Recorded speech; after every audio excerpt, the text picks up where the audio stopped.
FM. The #1 FM talk radio station in the Inland Empire. KCAA, the station that leaves no listener behind. Express 106.5 FM.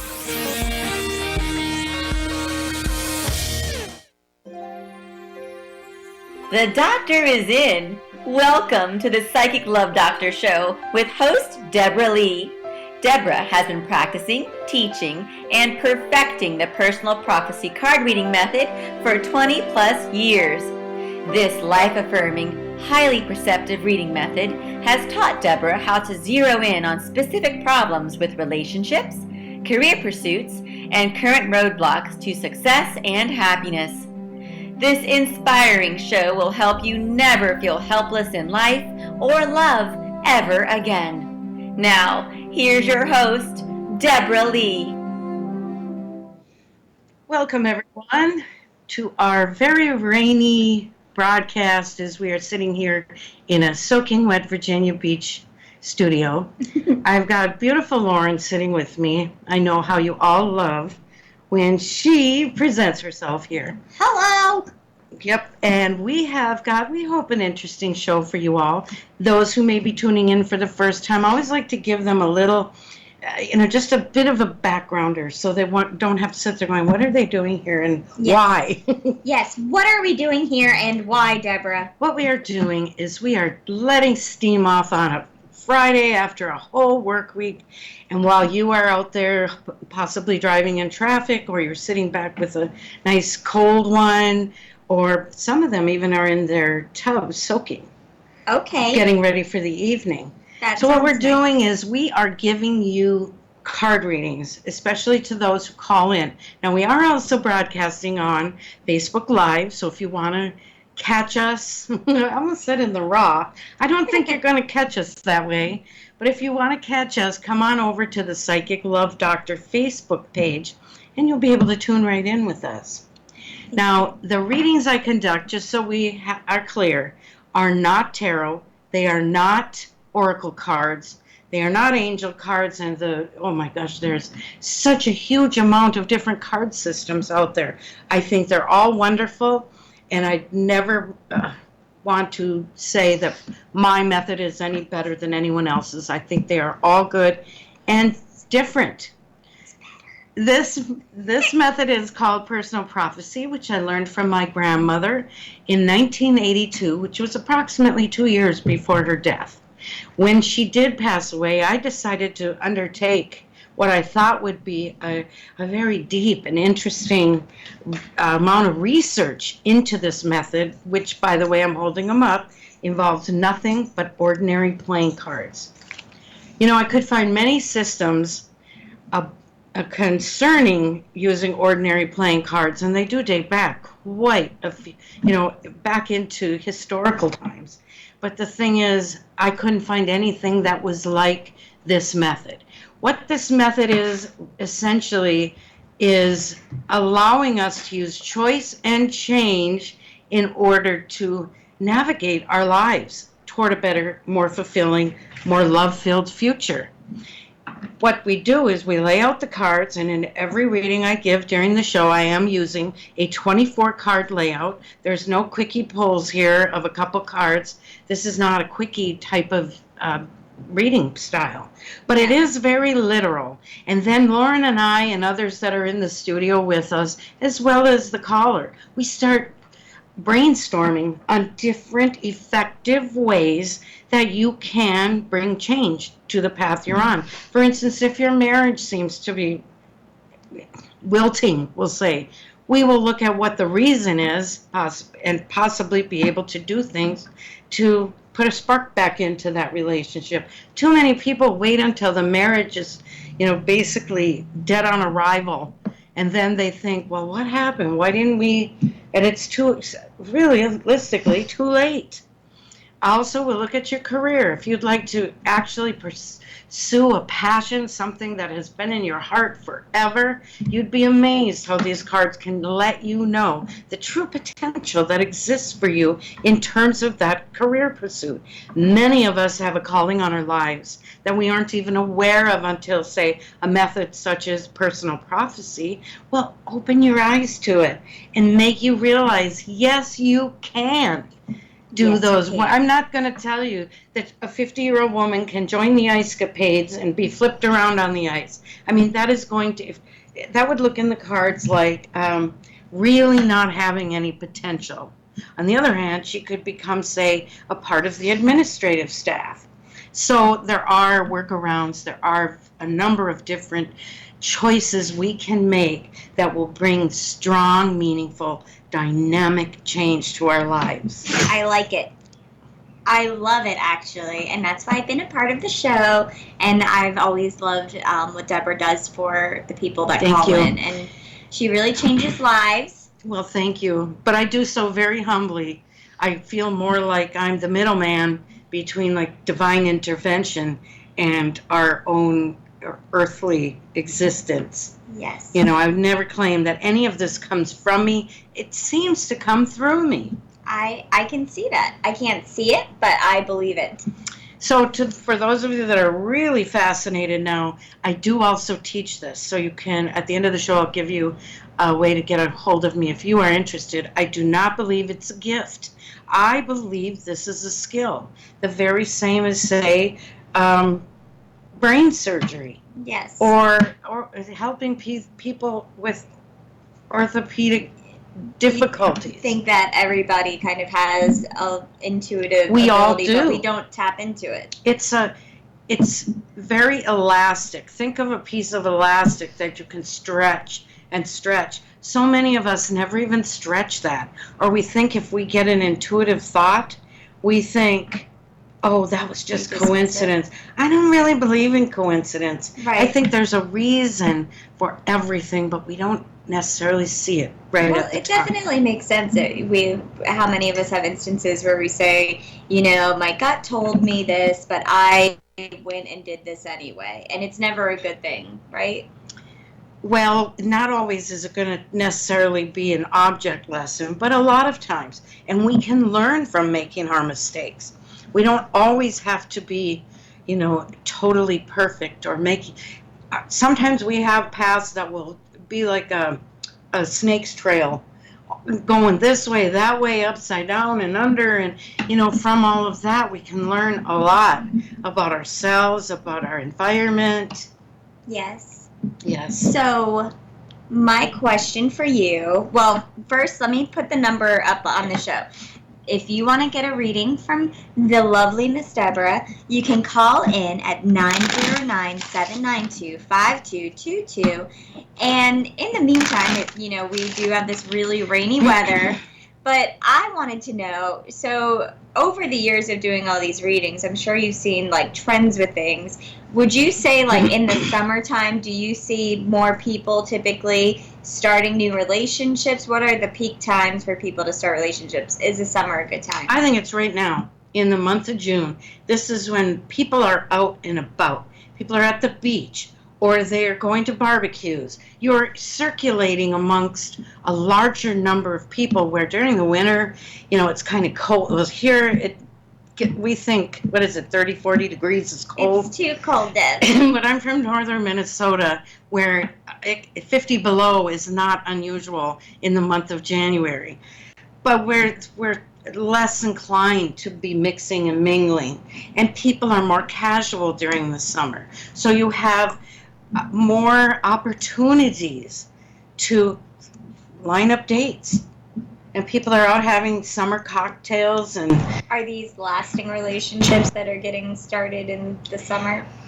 By and large, they've appeared to me to be very fun-oriented but pleasurable relationships. I don't think people, like I say, as a trend, really get involved until they start heading towards, say, September, October. You're going to be looking at holidays coming up. Mm-hmm.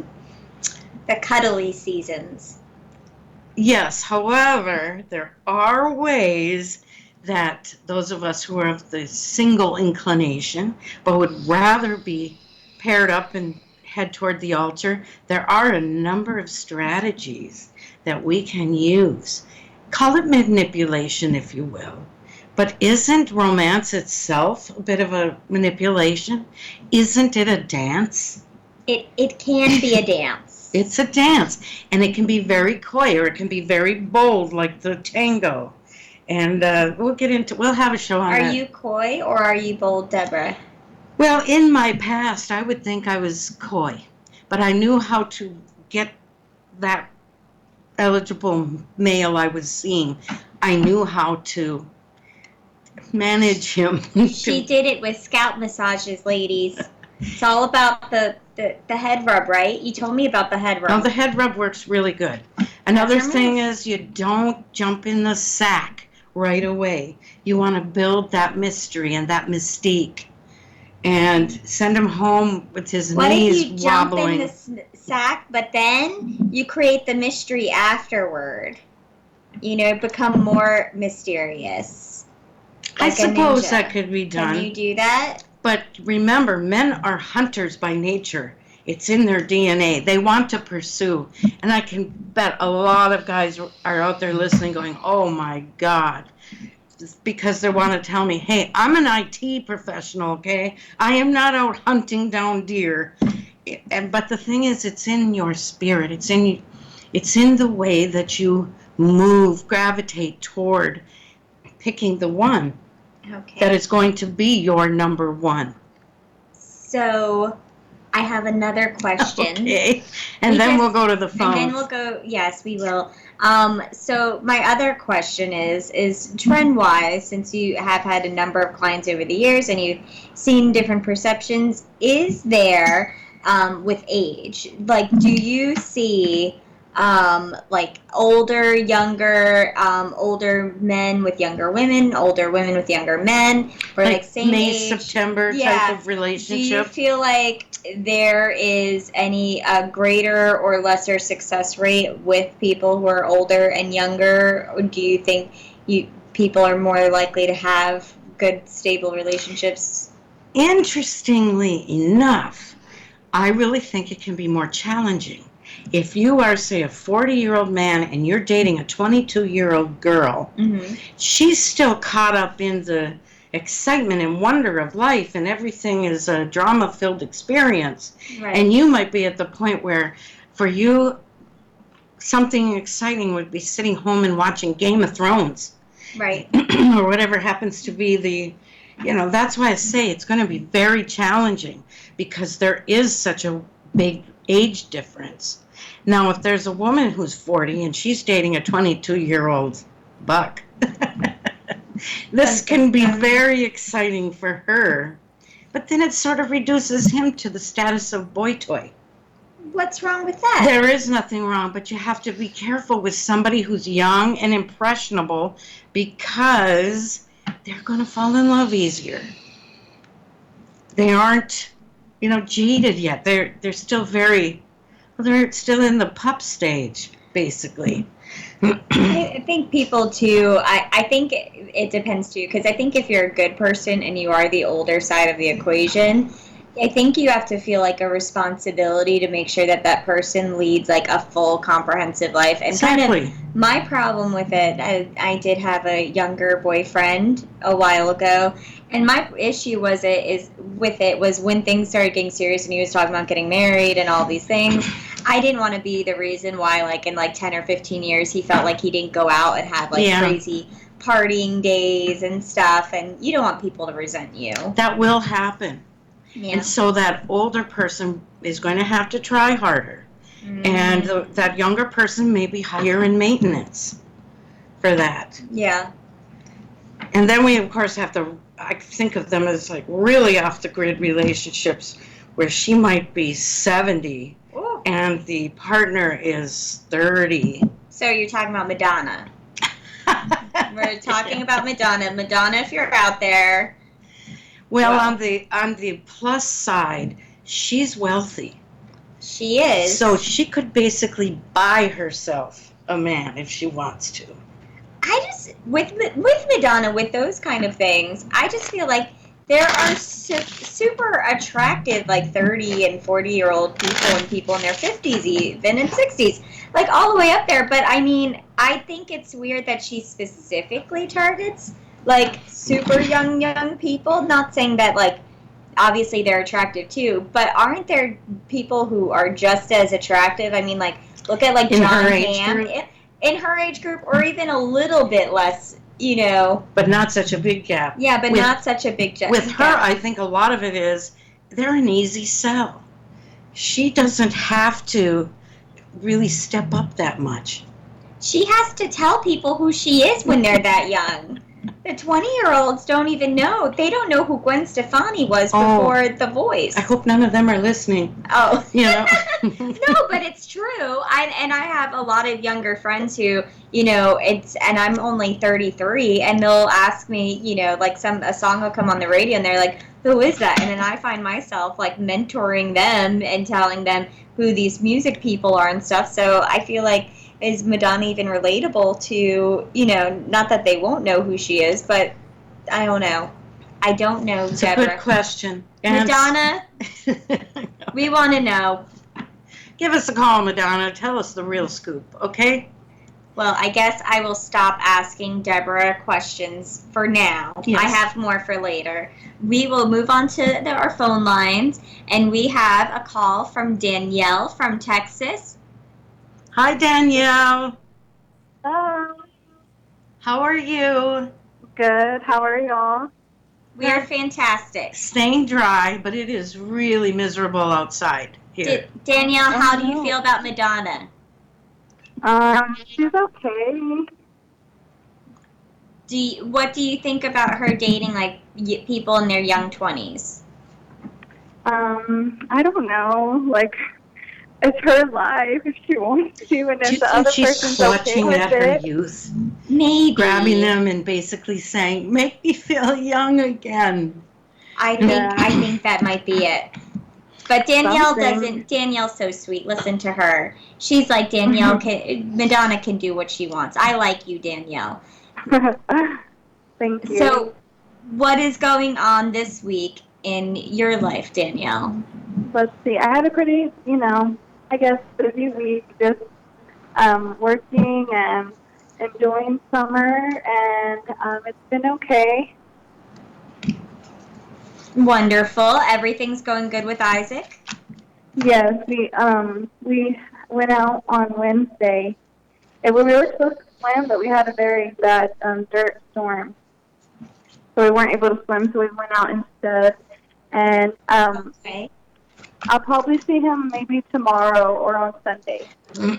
Okay, so everything's going pretty steady, right? Yeah, everything's going pretty good. I have a question for you. Yeah. How do you feel, seriously, now, with him having not verbally committed that we are a couple and we are exclusive? Not meaning me and you. I'm referring to him. How do you feel about that, really, down deep? Well, I don't feel worried, and I don't feel stressed because, like, deep in my heart, and I know, like, I feel like we have, we don't have to say it, but we both know that we're, like, dating and we're in this together. And, I want to tell you, I agree.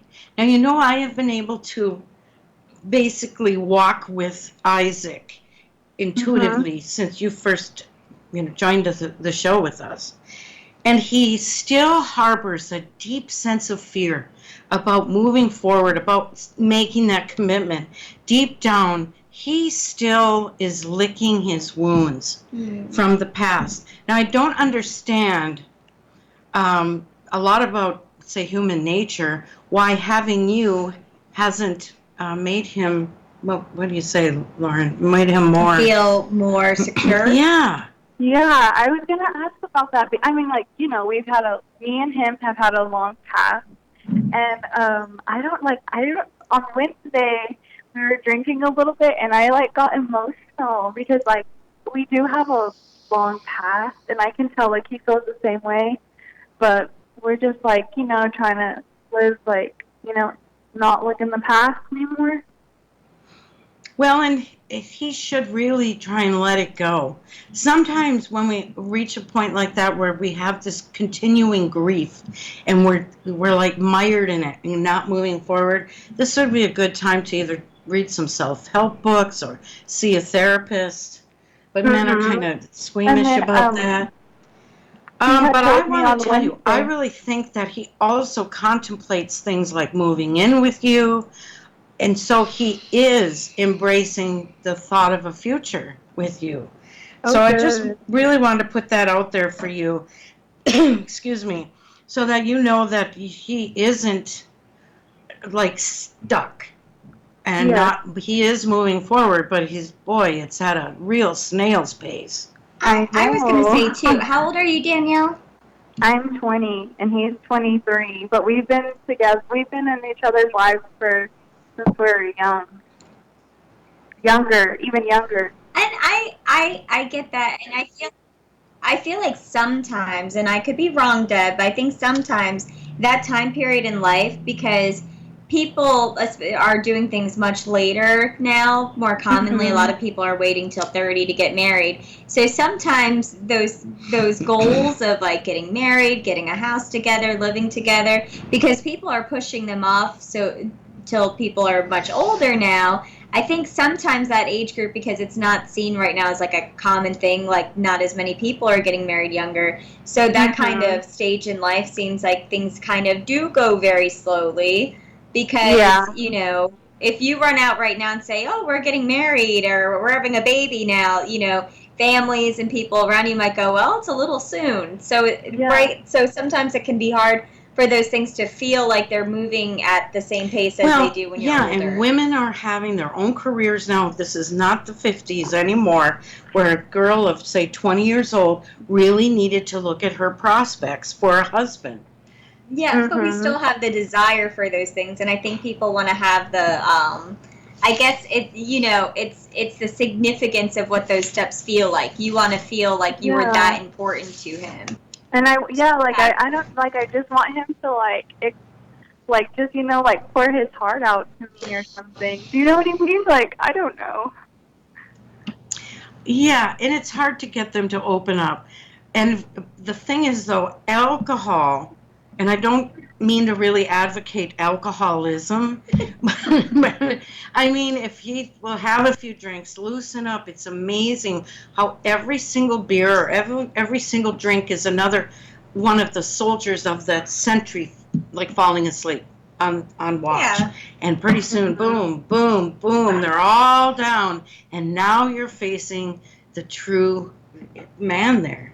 Mm-hmm. Would you say she's in more of like a distance race versus, you know, like a marathon versus like a sprint? Because to me, I think Danielle's doing everything right. I think you want to hear these big dramatic monologues and all these things, which we all are conditioned to want to have because we watch romantic TV shows and everything else. And sometimes, like, you'll look over and I'll, like, look at my husband. I'm like, you're supposed to have a monologue right now about how beautiful and lovely and lucky you are. Yeah. Like, yeah, I know. And, I mean, do you just see, like, what do you feel from him? Like, does he, you know, like, I don't know. He is gravitating very slowly toward allowing you to get more inside. He loves this relationship so much, but it's like he's terrified of throwing himself into it. I do think, Danielle, he's going to get over it, but it could take some time yet. Every week that goes by, I see more intimacy and more security from him. But I'm not saying you have to, you know, that she should do all the work and, you know, she needs to fix him. Things are just tough today, okay? I've been watching Outlander, Danielle, okay? And this guy, so basically it's like from the past, so it's like in the 1700s, and, you know, men are just trying to ravish this woman every left and right, and he's having to constantly save her, and she can't help but be secure in that relationship. You know, but today, people aren't just running out trying to ravish us. Lions aren't trying to eat us. Men don't have as many opportunities to just show how much they love us. Oh, so yeah. Also, Lauren, remember they have the super information highway going right through their through their bedrooms, through their bathrooms. Mm-hmm. I mean, find out what he does when there's a spider in the room. Does he take the spider out for you, Danielle? All right, you let us know next time you call in, Danielle. Thank you. We have to pause for station identification, and we'll talk to you next time, all right? Take care, honey. Bye-bye. KCAA Loma Linda, 1050 AM, K292FQ Riverside, and K293CF Moreno Valley. And welcome back to the Psychic Love Doctor Show. I'm Deborah Lee. I'm sitting here with Lauren, who's riding shotgun with me as my co-host. We'd love to get more of your phone calls. Lauren's going to share that phone number with you right now. That phone number is 909-792-5222. Please call in to the Psychic Love Doctor Show. Do you realize that you could work on a 900 sex line with a voice like that? I'm not sure I could keep it up that long, Deborah. But it sure is fun occasionally. You probably pricked up all the ears of all the men out there and possibly a few women with that ever so breathy and soft voice. You know what? That is funny. Do you ever run into somebody and, I have several friends that are from different places, and they said that they've changed their accents because they didn't like where they were from or whatever, and but I'm like, this is lies. This is what I sound like, people, on a regular basis.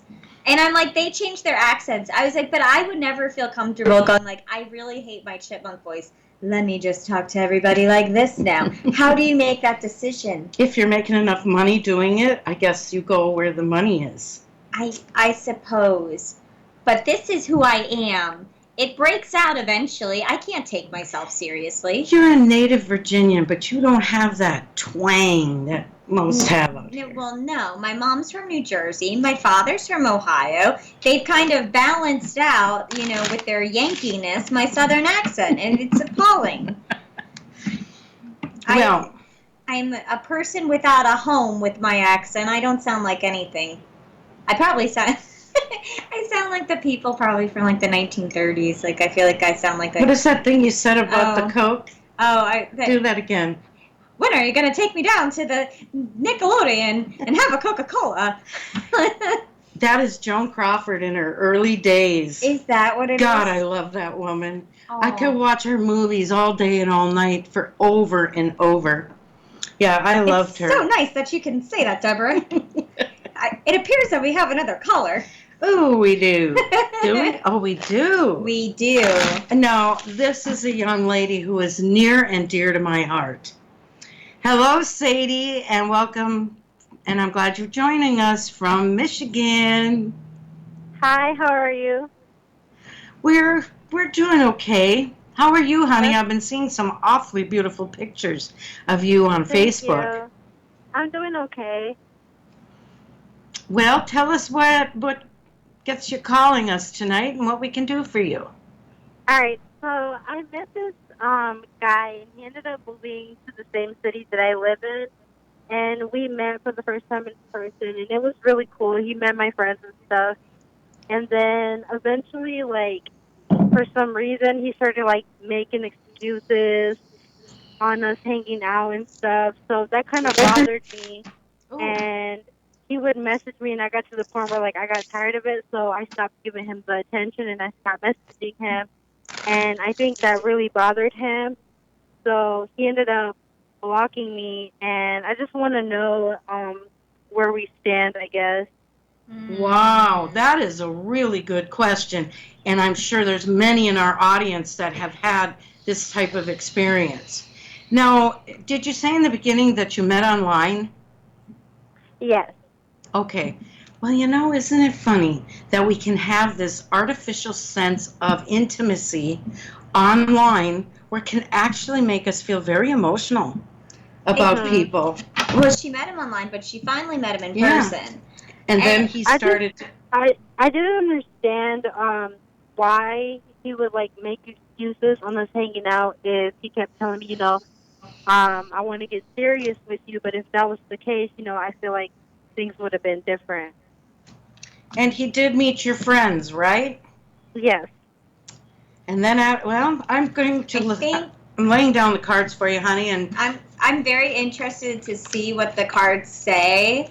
I think blocking to me, and I don't know what Deb's cards are going to say, but blocking to me is a couple of things. Okay. I think in today's day and age, that's like really like shunning somebody. Like you really, don't want to engage with this person because until you block somebody, there's always some sort of an open pathway for somebody to talk to you. And I think it's incredibly immature. It is. It's like being in the 6th grade saying, "Well, I'm not going to talk to you anymore." It is. And I had a relationship, and I had this guy that would block me, and I wasn't even trying to talk to him, but I would know that he blocked me. We had mutual friends. I would know things, and then he would unblock himself when he wanted to make himself like available to me, and he would try to get me back. And I'm like, I don't want to deal with this. I don't know how you feel, Sadie, but Right. We have some men in the audience. Let me turn to them and ask: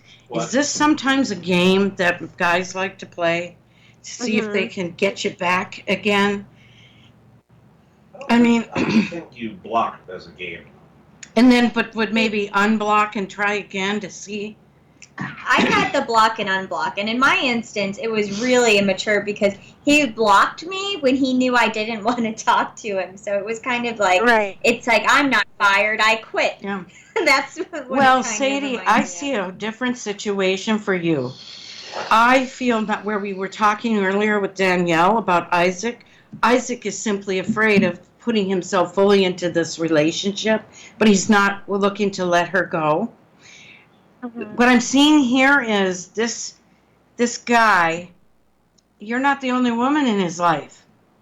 And I feel like he has to block you when he's with the, and this guy, what I'm picking up is he wants to have a collection of side pieces. Isn't that what you guys call them? A side piece? Yes. Okay, so I don't have any, but I heard it. But if he blocked her, then she can't be sending messages when he's maybe getting all cuddled up with somebody. It's a very suspicious. It's a slippery slope. It is. At what it is, but what I see here, I think for you this was actually a very good experience, getting you back on the horse, so to speak. I know that you've had a very tragic experience in the not too distant past, Sadie, and this is really helpful for you. She can reclaim her self-confidence, her self-image, her self-worth, that she's better than that. Do you want, I would say this, do you really, after he blocked you, can you see yourself in a position where you would want to communicate with him again? Yes, but I told my friend that I feel like it wouldn't be smart to message him because the simple fact is because I had told him that I was done talking to him because I wasn't going to keep playing games with him. And I feel like if I try talking to him again, he's going to think that it's okay. He's going to keep doing it. And you know what? You're exactly right. He is an on and off kind of guy. And the fact that he is playing around, I mean, there could be a steady girlfriend. I do see something long-term here pertaining to another female. And think about how this cheats her. Yeah. That she's, going to kick herself when she finds out that he's a player. Yeah. So you know what? I'm going to tell you, you got guys around you that haven't even caught your eye yet. But you are gorgeous, smart, girl, you've got your head screwed on straight, and you should focus on that and let the right one come to you, and he will. And you will find yourself in the kind of relationship that will truly bring you happiness for the future. Right. I think you called because you wanted some confirmation. I would say let him go. Yeah.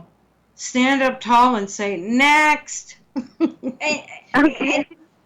personally, and we Sign. and it's a sign, and I think it's one of those situations. It depends. I think that I think you have to be a really strong person. Like, let's say he's like super, super good looking, and you really, really enjoy your time with him.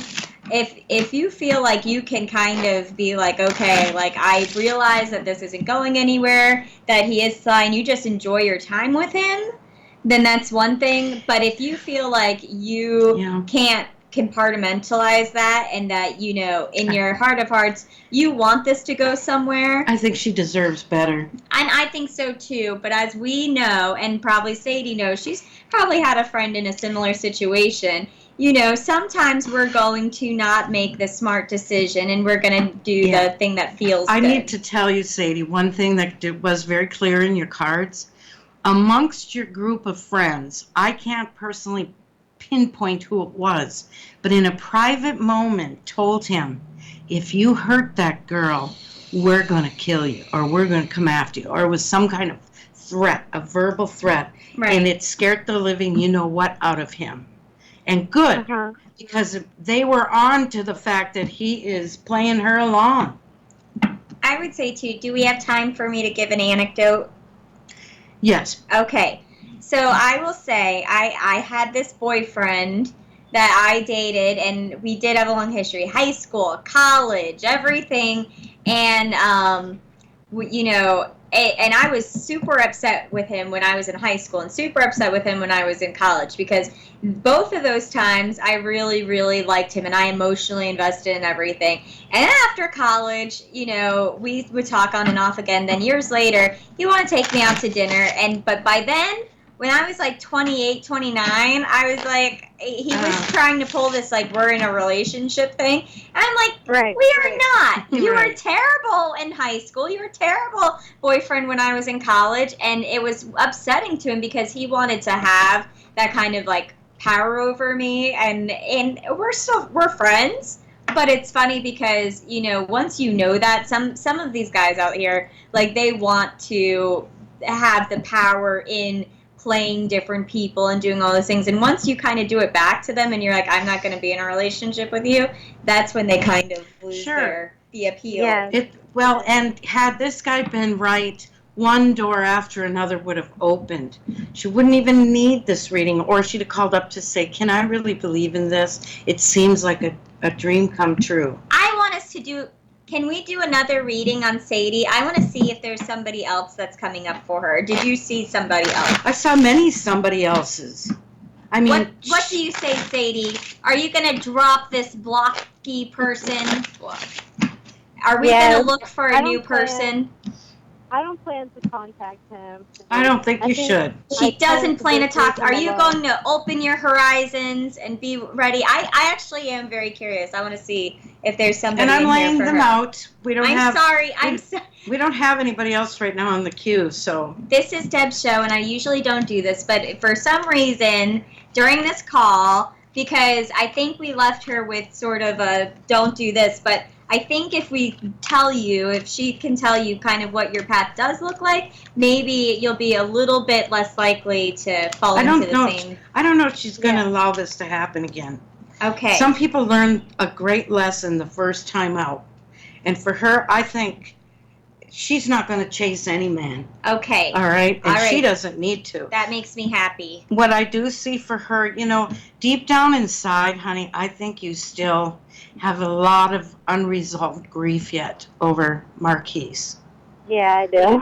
And, that will, since I lost Daryl, who meant everything to me, it never really goes away. You just learn how to kind of keep it behind your heart and how to move on smartly. And for one thing, you are such a precious girl that men should crawl through crushed glass to get to her, seriously. And the reason I brought up Marquise is the one here that is really going to share and understand about you having had this tragically lost relationship. That's going to be her number one.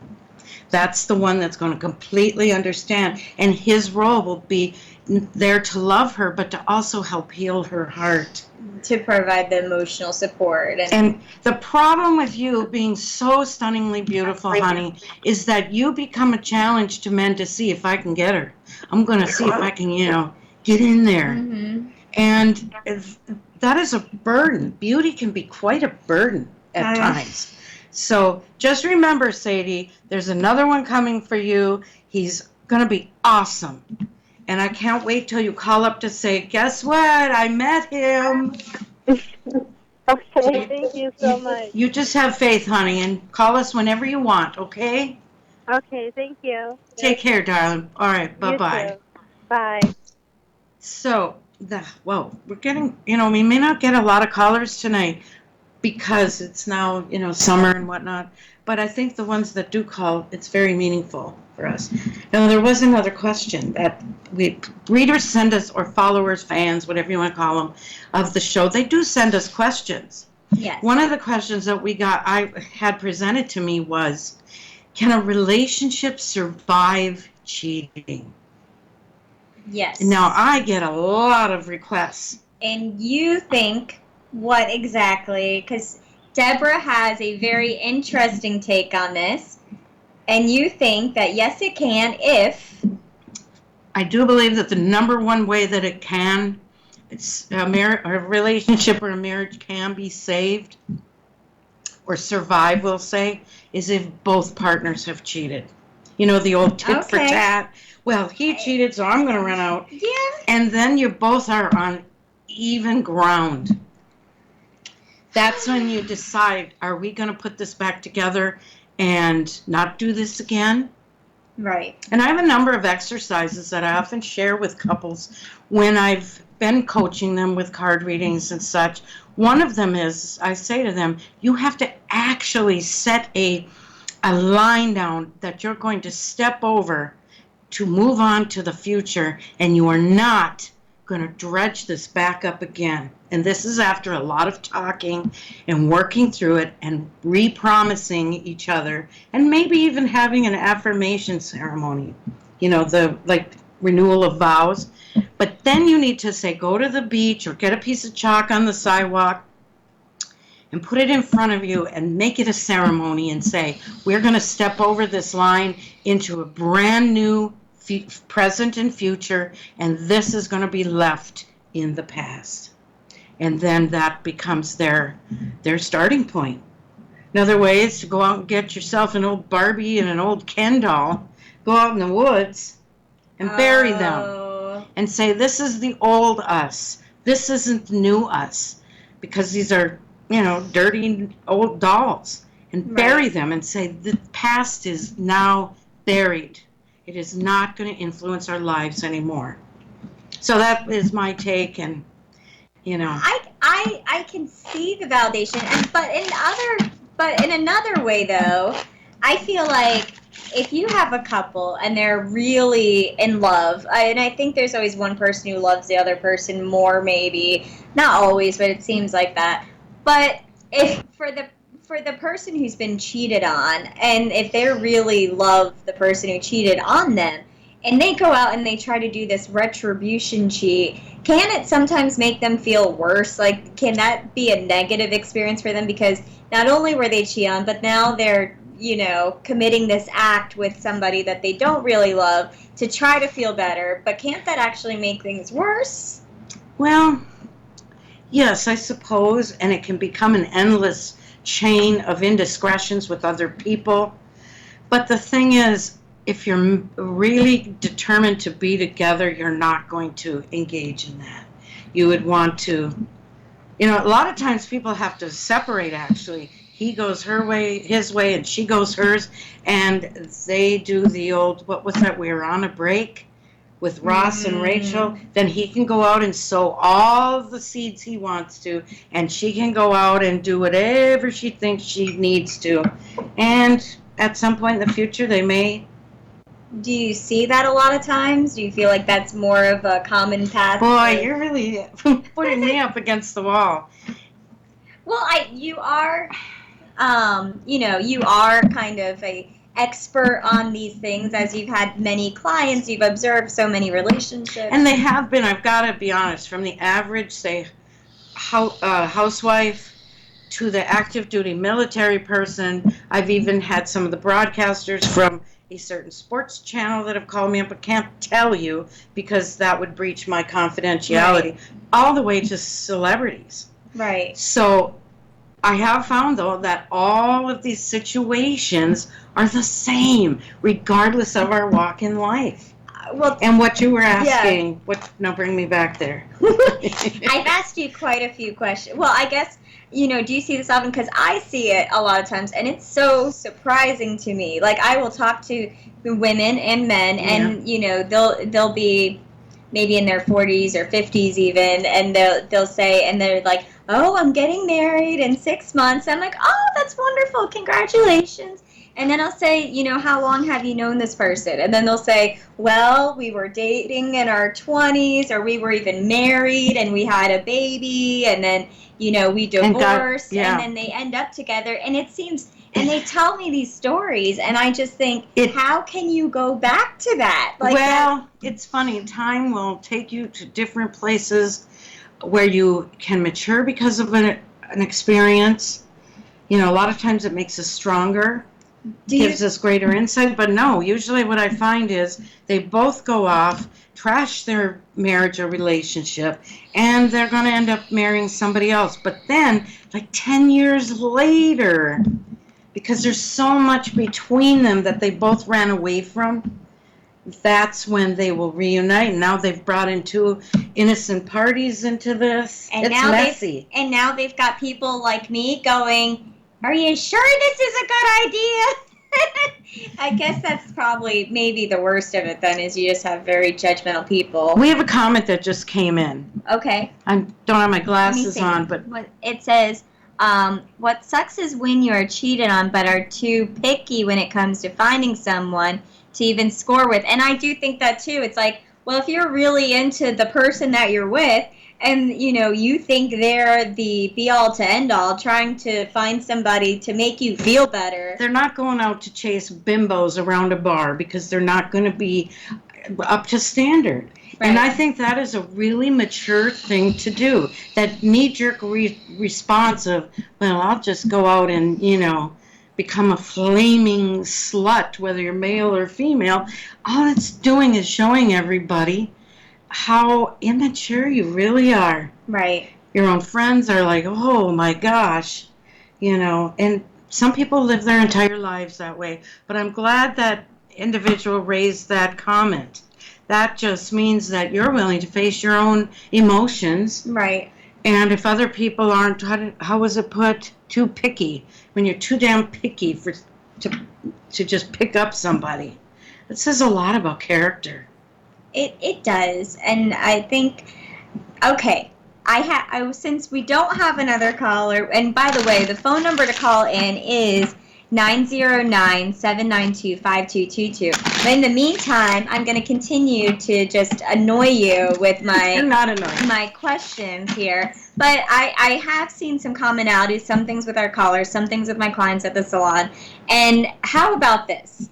I feel like sometimes people, and especially when you have people who are hopeless romantics, or like me, we watch a lot of television, we watch a lot of books, and I think a lot of us fall in love with the narrative of a situation. Do you ever have a client or even a friend, and they tell you about this person, you've met this person, and they build things up to be more than they are sometimes? Oh, absolutely. And it's like, and I have a person who will remain confidential, and she is absolutely beautiful. She's smart. She makes a lot of money at her job. You're talking about me? Well, another person similar to you. No, but she is one of the most remarkable people, selfless and giving, and she has this guy who is attractive, but is he certainly like the be-all to end-all? Can she not find somebody else equally as attractive? I don't think so. Well, if she's searching for perfection, she's not going to find anybody. Well, she's not, though.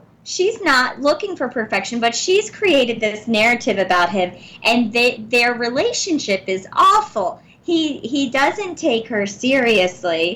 He cheats on her. It's not like it's even a second thought. Like, he will, if he's at a bar and he's not there with her, he's flirting like he's single. He acts, there's no relationship, but she says we're two dark souls. Oh, boy. And he's twisty-turny and I'm twisty-turny, like Grey's Anatomy. And, and I need to fill in But these. what's at the bottom of all that, Lauren, is she's scared to death to be alone. It's better to be with somebody who doesn't treat you well enough than being alone. Now, before we get too close, yes. I want to say there are a few things I've learned from the cards pertaining to relationships and pertaining to being able to stay together. Now, one of them is be careful of your friends. We let people into our homes and our private lives, and a lot of times we don't know who the heck they really are.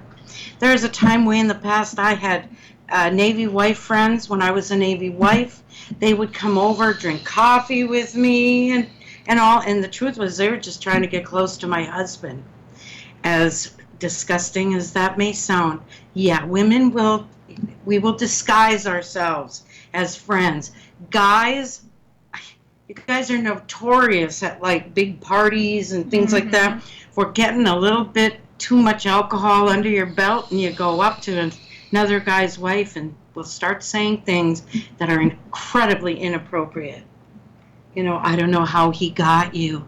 I should have you. I'm a better man. And I'm thinking, you should think as well. You are not a better man if you are willing to betray your friend.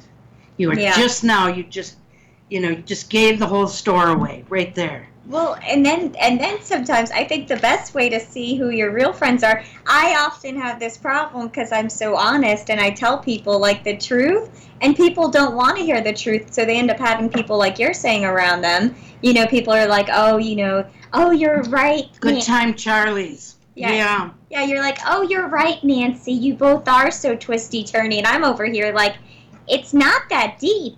He's terrible. And also, be honest. Start out with honesty. Don't just be on your best behavior, because everybody is in the beginning. Lay it out there. Let him see how kooky you are. Let him see the mess that you live in. Show him who you really are. And if you're getting real, will not hold on to them. Just say, sayonara, baby. Adios. Which we're going to be doing here in a couple of minutes.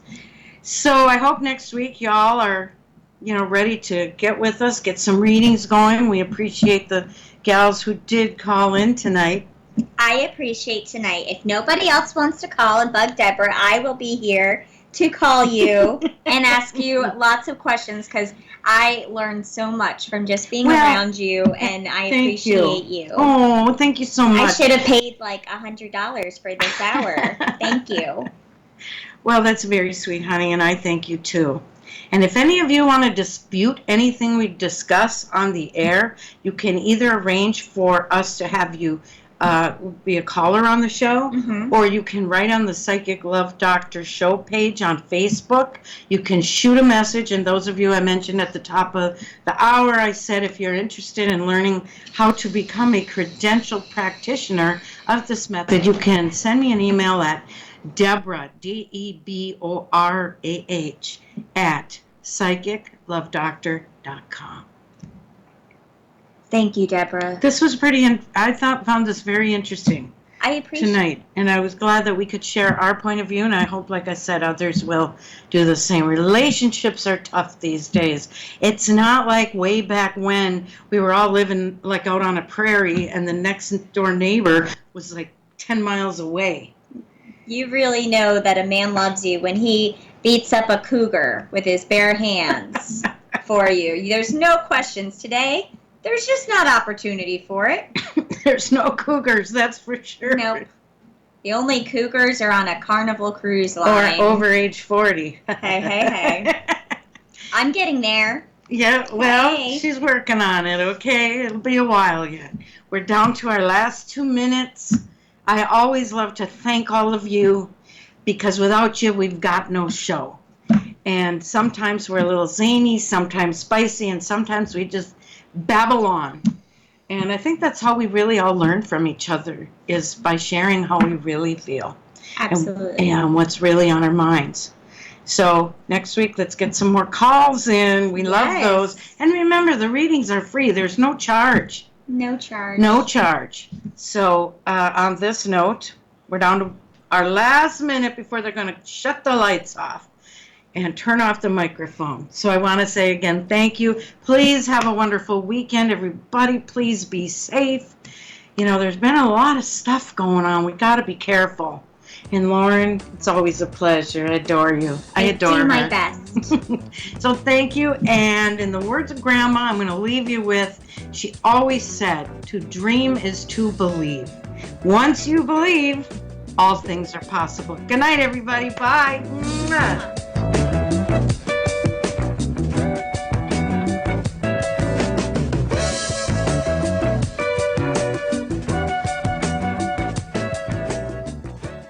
KCAA Loma Linda, 1050 AM, 106.5 FM, and now